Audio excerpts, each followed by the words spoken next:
Hello, my name is Tatum Duca. I'm a junior at Lambert High School. I'm competing in the Sustainability Challenge Efforts to Reduce Food Waste, and I am in level 3. So here's my table of contents, and here's my estimated planning process. So what exactly is food waste? Well, food waste is food that is good quality and fit for consumption, but it's discarded before it spoils. So for example, milk getting thrown out on its expiration date when it's still good enough to drink.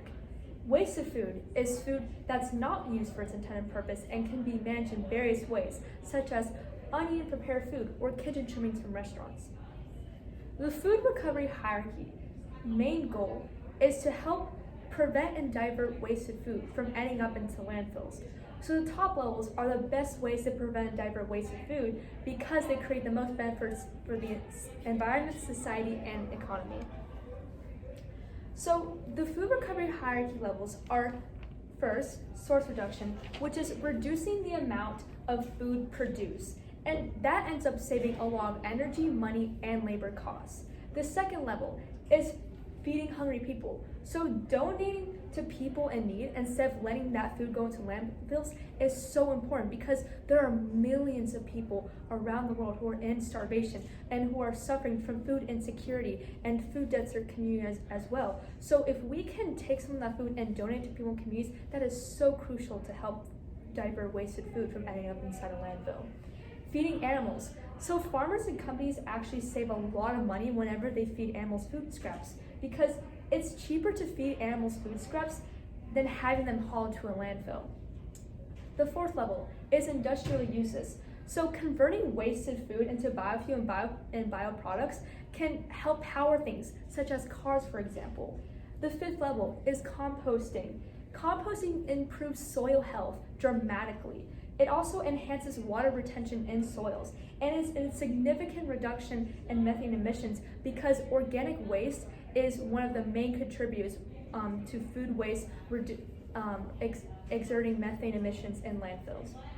And finally, landfills. If wasted food does not meet any of the criteria for any of the other levels, this is the last resort where it has to go.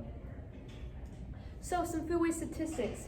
There's an average of 1.3 billion tons of food wasted globally every year.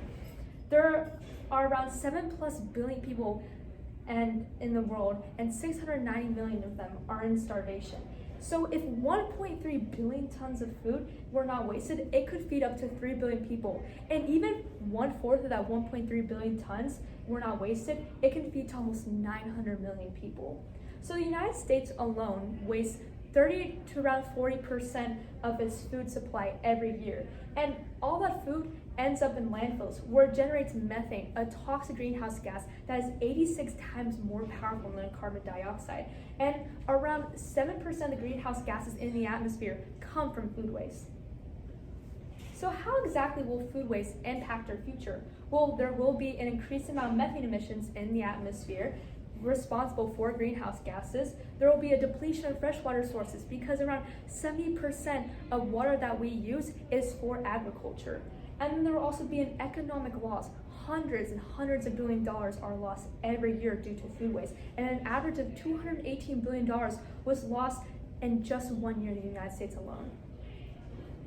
So the benefits of reducing food is saving money. A lot of organizations can claim tax benefits if you keep food out of the garbage from ending up into a landfill. You can also waste less and spend less in your own home, helping people. There are millions of people around the world, like I stated earlier, that are in starvation or in those food insecurity communities. So donating food to them is greatly impactful to the human population and also the environment. And lastly, conserving resources. So whenever you keep food out of landfill, it helps reduce methane emissions. And you're also saving resources such as water resources, transportation resources, soil resources. And finally, you're returning nutrients to the soil. So a thing you can do at home to help you reduce food waste is check your dates. So the best of use by dates indicates the quality of a product like cereal, while the use by dates indicates a highly perishable product that has food safety concerns like seafood. So supermarkets don't really like to sell imperfect food, So they remove products from shelves before their expiration date even hits, because they like to keep a cosmopolitan cover on their shelves so consumers will be more likely to buy their food. And here's a graph of foods that are most likely to be trashed. So breads and fruits are the top ones.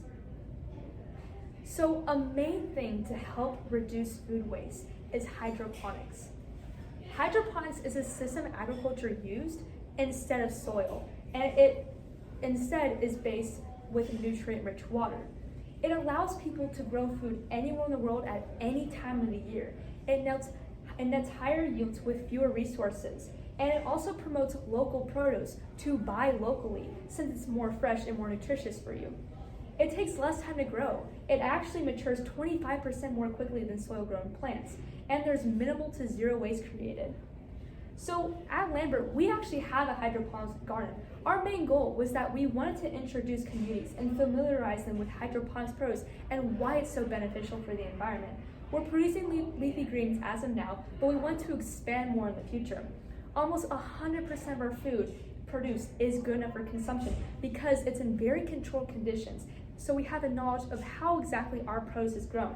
And most importantly, there's zero waste created. So I had the opportunity to speak to Daniel Zhao and Rick Shi. They're the co-presidents of the Lambert Hydroponics Project.